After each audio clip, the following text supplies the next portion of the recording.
तो बहुत से लोग आप में से पूछ रहे थे कि भाई एक बात बता, अगर विंस मैकमैन अभी भी होता, अगर विंस मैकमैन का कंट्रोल अभी डब्ल्यू कंपनी में होता तो डब्ल्यू कंपनी इस समय कैसी चलती, डब्ल्यू कंपनी का इस समय क्या हाल होता और क्या डब्ल्यू कंपनी बेटर होती। तो भाई आज की वीडियो में यही जवाब देने वाला हूं, लेकिन इसके साथ ही बहुत अपडेट्स हैं, मजा आने वाला है। Please welcome the cult of wrestling, पूरी वीडियो देखना। Let's get started. सबसे पहले आपके सवालों का जवाब देते हुए विंस मैकमैन से बात कर लेता हूं। क्या होता अगर विंस मैकमैन का कंट्रोल आज भी कंपनी पे होता, अगर 2022 में विंस मैकमैन पर एलिगेशन लगते ही नहीं और वो कंपनी छोड़ के जाता ही नहीं, बिकॉज विंस मैकमैन ने अपने एक इंटरव्यू के अंदर यहां तक कह दिया था कि भाई कंपनी को छोड़कर तो मैं कहीं जाऊंगा नहीं, ये कंपनी मेरी है और 90 या 100 सालों तक मैं पूरी कंपनी को कंट्रोल रखना चाहता हूं। यानी कि जो मेरा कंट्रोल है वो 100 सालों तक होगा। यानी कि भाई ये बंदे ने आने वाले 50 सालों का ग्राफ सेट कर लिया था, जिससे डोडी कंपनी को पूरी तरह से अपने कंट्रोल में ले सकता था और ऐसा ये चाहता भी था। और सबको लगता था कि भाई ये बंदा रिटायर ही नहीं हो रहा। सोचो अभी तक ये रिटायर ही नहीं हो रहा था, बिकॉज यही कंट्रोल कर रहा था कंपनी को बैक स्टेज से या जहां भी से भी। तो विंस मैकमैन ओनर नहीं बल्कि कंट्रोल कर रहा था, सीईओ था, सीसीईओ था, सब कुछ यही करता था। ट्रिपल एच हो गए, स्टेफनी हो गए, निक खान हो गए, केविन हार्ट हो गए, जो भी थे ये एक साइड लाइन थे, ये एक राइट हैंड थे विंस मैकमैन के। जो विंस बोलता था वही ये सब फॉलो करते थे। लेकिन दोस्तों आज की एरा बदल चुकी है। आज बात करूंगा भाई क्या होता अगर विंस आज भी होता। देखिए सबसे पहले बात करें ब्रॉक लेसनर की। ब्रॉक लेसनर पर जो एलिगेशन लगे वो लगते ही नहीं, बिकॉज अगर विंस मैकमैन कंट्रोल में होता तो जो भी एलिगेशन विंस पर लगने होते हैं आप समझ सकते हैं कि भाई आप खुद सोचिए कि विंस मैकमैन ने कितने कांड करे, लेकिन 2022 से पहले उसके ऊपर एलिगेशन लगे ही नहीं। बहुत लगे लेकिन फिर भी वो डब्ल्यू कंपनी का ओनर था। क्यों? बिकॉज सारे केसेस उसने संभाल लिए हैं। और एक बार सेगमेंट हुई थी विंस मैकमैन और केविन ओवेंस की 2017 में, जहां पर विंस ने केविन ओवेंस ने कहा था कि मैं विंस मैकमैन तेरे ऊपर केस कर दूंगा, लेकिन विंस मैकमैन ने कहा था कि भाई तू कुछ नहीं कर सकता क्योंकि सब मैं सॉर्ट आउट कर लूंगा। तो आप खुद सोचिए कि विंस मैकमैन को इन चीजों से कोई फर्क नहीं पड़ता, बिकॉज वो इन्हीं से डील कर रहा है इतने सालों से। 50 सालों से वो रेसलिंग इंडस्ट्री के अंदर है और इन्हीं चीजों से वो डील कर रहा है। उसे एक्सपीरियंस है कि इन चीजों से कैसे निकला जाए। लेकिन दोस्तों अगर विंस आज भी कंट्रोल में होता तो भाई आप समझ सकते हैं कि आपको ब्रे वाइट, ब्रॉन स्ट्रोमैन, जितने भी बंदे का रिटर्न हुआ कंपनी के अंदर वो नहीं देखने को मिलता, कभी भी नहीं देखने को मिलता। इवन द रॉक भी आपको रेसल करते नजर ना आता। वो तो छोड़ो भाई, बहुत सी चीजें होती जो आपको आज भी देखने को मिलती, जैसे कि ब्रॉक लेसनर चैंपियन होता, रोमन रेंग्स आज भी टाइटल हारता ना, समझ लो, गुंथर हो गया, एले नाइट हो गया, और भी जो यंग टैलेंट्स है जो आज की डेट में भाई ट्रिपल एच ने उनको पुश कर रखा है, भाई उनका नामो निशान ना होता, बिकॉज विंस मैकमैन तो उनको पुश करता नहीं। विंस मैकमैन इनको डिलीट कर देता, कंपनी से एलिमिनेट कर देता। तो आप खुद समझदार हैं, आपको खुद पता है कि भाई कंपनी किस तरह से डील रखता विंस मैकमैन। विंस मैकमैन का कंट्रोल कंपनी में बहुत होता, दबदबा बहुत होता। इवन विंस मैकमैन ने कंपनी बेची क्यों थी? बिकॉज विंस मैकमैन को पता चल गया था कि भाई अब कांड होंगे, इसलिए उसने कंपनी को बेच दिया। नहीं तो भाई मेरे को नहीं लगता कि विंस मैकमैन कभी कंपनी को बेचता। सारा कंट्रोल विंस के हाथों में ही था, लेकिन विंस ने कंपनी बेच दी बिकॉज विंस को पता था कि भाई अब चीजें खराब होने वाली हैं। बिकॉज वो भाई बहुत दिमाग वाला बंदा है। मैंने आपको कहा था विंस के बारे में जो मर्जी बोलो, लेकिन अगर आप विंस के बारे में कोई एक अच्छी चीज कहेंगे, भाई वो खतरनाक बिजनेसमैन है। He knows how to deal and how to run the business. आप जानते हैं इस बात को।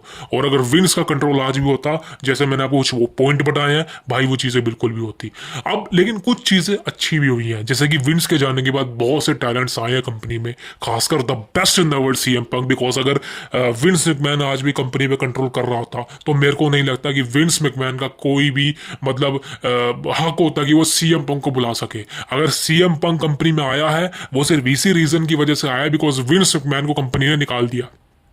नहीं तो आप कुछ सोचिए ना, सीएम पंक को अगर आना ही होता वो 2019 में या 2020 में जब वो बैक स्टेज शो होता था डब्ल्यू कंपनी का फॉक्स पर, वहां पर सीएम पंक आ जाते, लेकिन वहां पर नहीं आए, वो दूसरी कंपनी में चला गया था।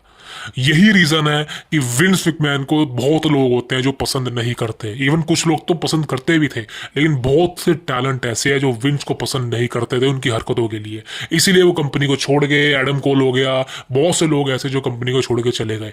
लेकिन हाँ, ये चीजें आपको नहीं भूलनी चाहिए कि भाई अगर विंस होता तो आपको कुछ चीज़ें बहुत अच्छी देखने को मिलती, जैसे कि प्रोडक्शन वैल्यू विंस के समय में बहुत अच्छी हुआ करती थी, आप सब भी जानते हैं, इसमें कोई शक नहीं है।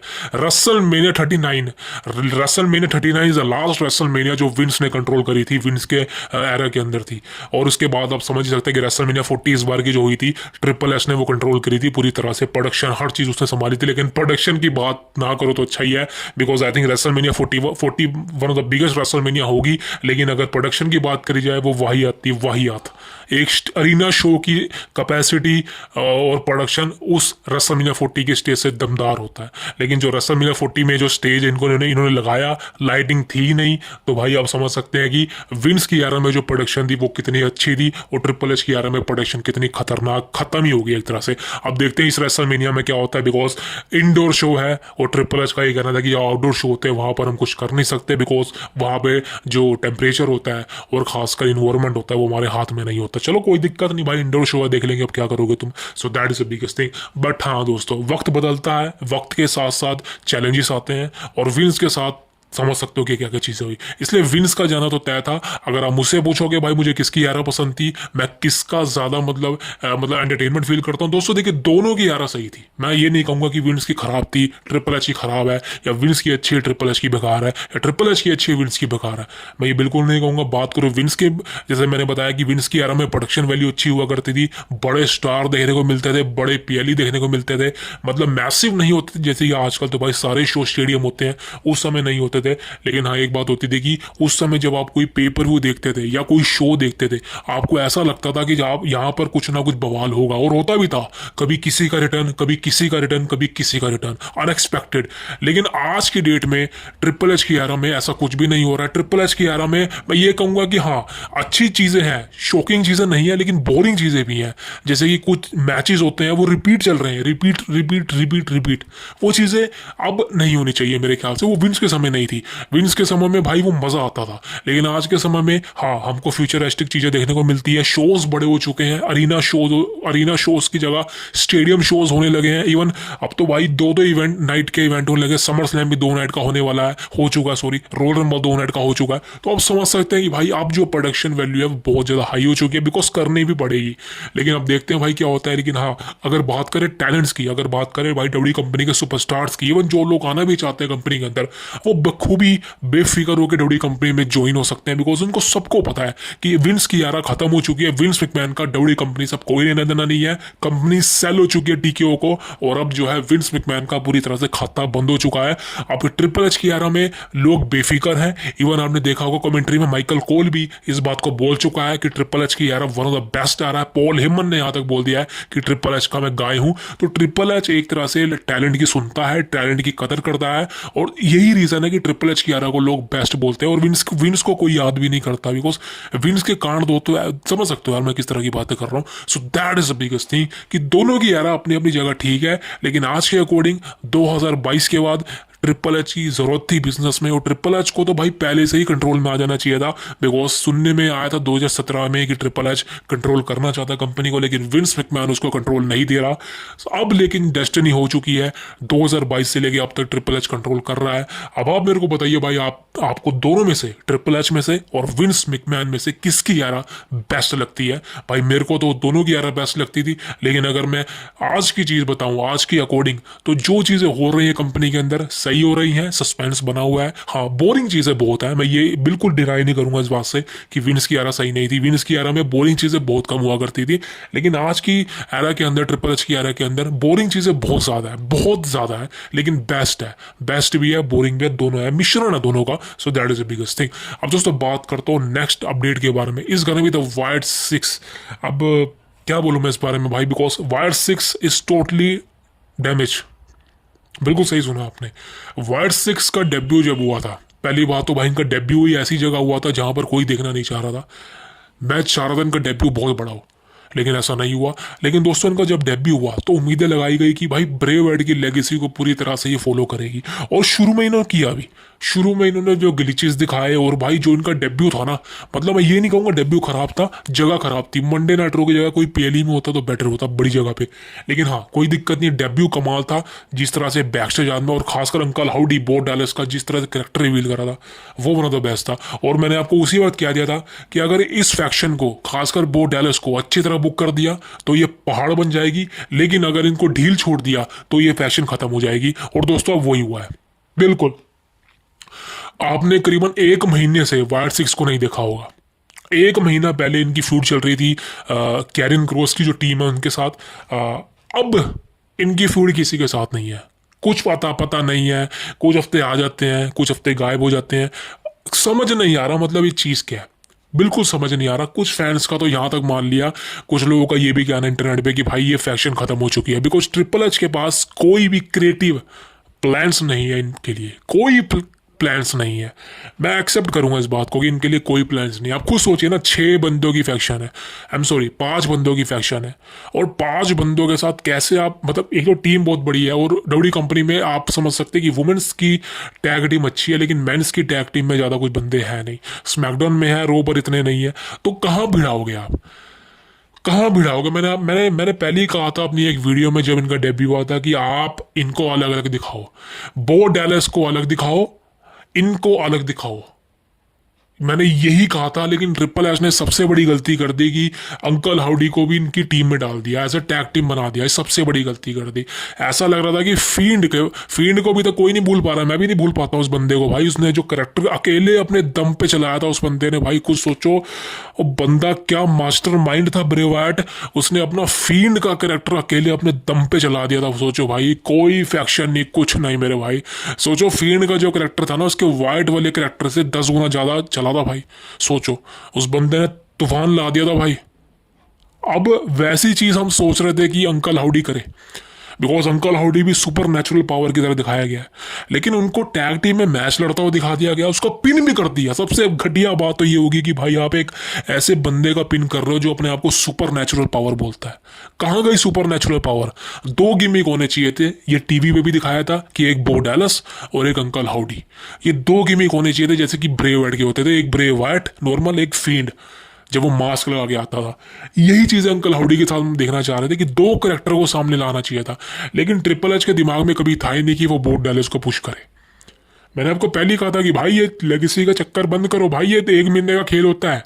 आप ब्रे वाइट को 10 दिन याद कर लोगे सर, 15 दिन याद कर लोगे, लेकिन इनके लिए कुछ नहीं है भाई, इनके लिए कुछ नहीं है। ये 1-2 महीने तक जो हवा चल रही होती है ना, उसी में चलते हैं, फिर जब हवा खत्म हो जाती है फिर वे बैठ जाते हैं। और हवा ट्रिपल एच ने खुद ने खत्म करी है, क्योंकि ट्रिपल एच से ये फैशन संभली ही नहीं, ट्रिपल एच से फैशन संभली ही नहीं। बिकॉज ट्रिपल एच का भी ये कहना था कि भाई मैं किस किस पे ध्यान दूँ, मैं किस किस के चैप्टर पे ध्यान दूँ। भाई बात सही है, लेकिन अंकल हाउडी के चैप्टर में ध्यान देना ही नहीं है। वो तो एक पका पकाया खाना है भाई, तूने परोसना है बस लोगों को, वो तो ऐसे नहीं हुआ। और उस फैक्शन का पता नहीं कहाँ फेंक के तुमने मारा उसको भाई। एरिक रोवन का रिटर्न हुआ था इतने सालों के बाद, कुछ तो दिखाते भाई, कुछ भी नहीं दिखाया इस फैक्शन का भाई, कुछ पता ही नहीं है। और अब दोस्तों बताया जा रहा है कि कोई प्लान्स नहीं है, और मैं सही कह रहा हूँ भाई, ये फैक्शन फ्लॉप हो चुकी है, बिल्कुल फ्लॉप हो चुकी है। बिकॉज नंबर 1 अंकल हाउडी को अटैच कर दिया, वो नहीं करना चाहिए था। नंबर 2 इन्होंने बो डैलस को एक तरह से भाई कमजोर दिखा दिया कि वो भाई वो रो रहा है, ये है वो है। नंबर 3 इन्होंने भाई बो डैलस यानी कि अंकल हाउडी का पिन करवा दिया, सबसे बड़ी गलती इन्होंने वही करी, पिन करवा दिया। तभी से मेरा इंटरेस्ट इस फैक्शन के अंदर पूरी तरह से खत्म हो गया, इसलिए मैंने कोई अपडेट कवर भी नहीं करी। लेकिन आज ये अपडेट सामने आ रही थी, इसलिए मैंने आपके सामने रखी। और आप समझ सकते हैं कि भाई अंकल हाउडी जो एक अपने आप को सुपर नेचुरल पावर क्रिएट करता है, बनाता है, दिखाता है भाई, एज यू नो कि उसका पिन करवा दिया। तो ये सबसे बड़ी गलती है डब्ल्यू कंपनी की। आई डोंट थिंक सो कि इससे टैकल कैसे करेगी कंपनी, बट अगर देख के मैं बताऊं तो भाई दी अंकल हाउडी यानी कि वाइट सिक्स फैक्शन का फिलहाल तो कोई ज्यादा अता पता नहीं है। और अगर ये रिटर्न भी कर ले, वापस भी आ जाए, बिकॉज एक भी पीएलई, आप खुद सोचिए इनका रिटर्न का, वो इनका डेब्यू हुआ था sorry clash at the castle के बाद मंडे नाइट रो में। मनी इन द बैंक के अंदर कोई मैच नहीं हुआ, समर स्लैम जैसे बड़े पीएलई में कोई मैच नहीं हुआ, बैश इन बर्लिन हुआ था उसके बाद शायद, वहां कोई मैच नहीं हुआ। उसके बाद बैड ब्लड हुआ था, वहां कोई मैच नहीं हुआ। उसके बाद क्राउन जूल हुआ था, वहां कोई मैच नहीं हुआ। सर्वाइवर सीरीज हुआ, वहां कोई मैच नहीं हुआ। सैटरडे नाइट मेन इवेंट हुआ, वहां कोई मैच नहीं हुआ। और अब रॉयल रंबल होएगा, बिल्कुल नहीं होगा। नेटफ्लिक्स पर भी इनका कुछ भी देखने को नहीं मिला। तो आप मान सकते हैं कि ये फैक्शन खत्म हो चुकी है, बिकॉज इस फैक्शन को बड़ा बुक नहीं किया गया, इस फैक्शन को मेन इवेंट दिखाया ही नहीं गया। ये फैक्शन का कोई नामो निशान नहीं है। अमेरिका से अगर ये वापस भी आ जाए, वो इंटरेस्ट दोबारा से क्रिएट करना हम लोगों के लिए, खासकर मेरे लिए, बहुत मुश्किल होगा। सो अगर आप इस फैक्शन के फैन थे, and I don't know, but ये टोटली डिसरिस्पेक्ट है ब्रे वाइट की लेगेसी की, जो भी है। इन्होंने जिस तरह से मेंशन किया था कि उसकी लेगेसी को फॉलो करेंगे हम, वैसा ही कुछ करेंगे। भाई कुछ भी होता हो नजर नहीं आ रहा। ब्रे वाइट का एंट्रेंस म्यूजिक आप यूज करवाते हो, लेकिन आप ये सब करते हो, तो that is a very biggest thing. And triple H, सबसे बड़ी गलती ट्रिपल एच की है, बिकॉज या तो इस फैक्शन को लेके ही ना आता, लेकिन अगर तूने सोच लिया था कि मैं इसको लाऊंगा, तो भाई इसको बुक करता। तुझे इसको बुक करना नहीं आया, खासकर बो डैलस अंकल हाउडी को बुक करना नहीं आया। सो सारी गलतियां ट्रिपल एच की निकालूं मैं, that is one of the biggest thing. अब तो बात करना चाहता हूँ last and the final update is gonna be WrestleMania 41। देखिए as you know, last year हुआ था, लास्ट ईयर रेसलमेनिया 40 का किक ऑफ शो हुआ था, जहां पर बवाल मच गया था। आपको पता है क्या हुआ था? रोक ने तमाचा मार दिया था कोडी रोड्स को। वहीं से रेसलमेनिया 40 की जो एक तरह से बिल्डअप है, एक तरह से हाइप शुरू हुई थी। अब दोस्तों बताया जा रहा है कि ऐसा फिर होगा, ये बिकॉज हर साल होगा रेसलमेनिया के किक ऑफ इवेंट रखे जाएंगे। अब देखते हैं कि भाई रॉयल रंबल के बाद road to WrestleMania had just begun होगा, और तब भाई रेसलमेनिया का किक ऑफ इवेंट लॉन्च होगा। आई थिंक फरवरी के आसपास ये इवेंट होने वाला है। कौन से अरीना के अंदर होगा पता नहीं, लेकिन हाँ ये इस बार भी होगा। रिपोर्ट के अनुसार रेसलमेनिया 41 का किक ऑफ इवेंट होगा, और यहीं पर दोस्तों आपको पता चल जाएगा कि कौन से मैचेस होंगे और बड़े मेन इवेंटर्स कौन से होंगे। सो भाई यही इंपॉर्टेंट अपडेट थी आज की, बिकॉज कल स्मैकडाउन का एपिसोड होने वाला है, उसके बाद ही बात करूंगा आफ्टर मैथ की, बिकॉज उससे पहले अपडेट्स बताना कुछ अपडेट नहीं है। और अब मैं आपसे कल ही मिलूंगा, तब तक के लिए भाई सब्सक्राइब किए बिना मत जाना। Subscribe with the cult of wrestling for the latest and trusted news about WWE। I see you tomorrow. Thank you very much.